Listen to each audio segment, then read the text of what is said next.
How's it going, everybody? I'm Lewis and we've got a new update from the Old School RuneScape team. Let's get into Boss Slayer and Skill Total Worlds. Slayer just got bigger and scarier. Take on your favourite bosses as Slayer assignments with unlockable Boss Slayer. They've also got Skill Total Worlds, Dark Beasts and Spiritual Mage drop table improvements, and lots more. So let's start off with Boss Slayer. You can now unlock boss monsters as potential Slayer assignments for the low cost of 200 Slayer reward points. Once unlocked, you can be assigned any of the monsters on the boss log, with the exception of the Corporeal Beast, as a Slayer task. Once the option is unlocked, Neve and Joradale have a chance of assigning you a boss in place of a regular assignment.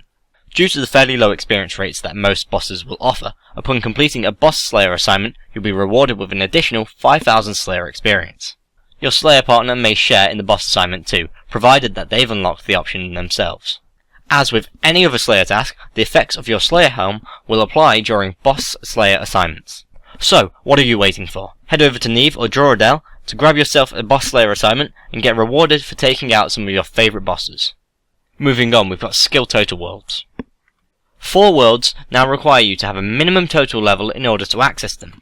These are Worlds 53, which requires 1,250 total level to get into, 66, which requires 1,500 total level to get into, 73, which requires 1,750 total level to get into, and 61, which requires 2,000 plus total level to get into. Due to this update, the Old School RuneScape team had to do some testing to the in-game world switcher on the live worlds. So as a result, the world switcher was inaccessible for a few minutes after the update happened. Hopefully that won't affect anyone as of right now, because the time period that they've said to test it has passed.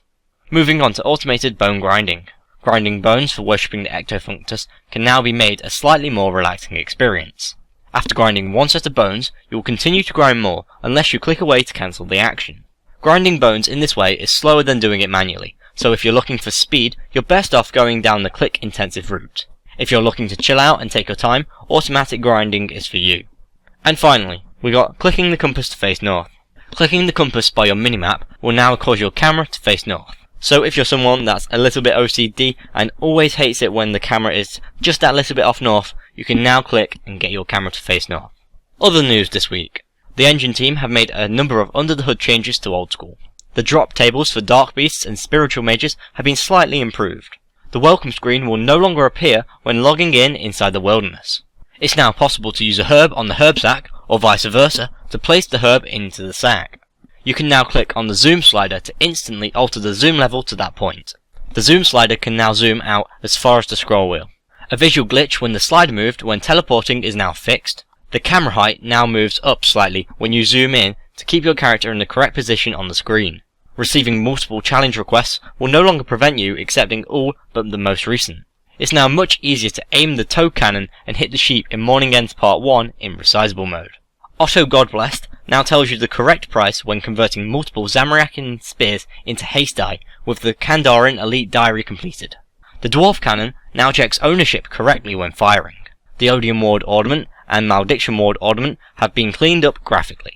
Active prayers will now be disabled upon leaving a game of Castle Wars. Switching weapons while you're sitting down in your player-owned house now updates your weapon holding stance correctly when you stand up.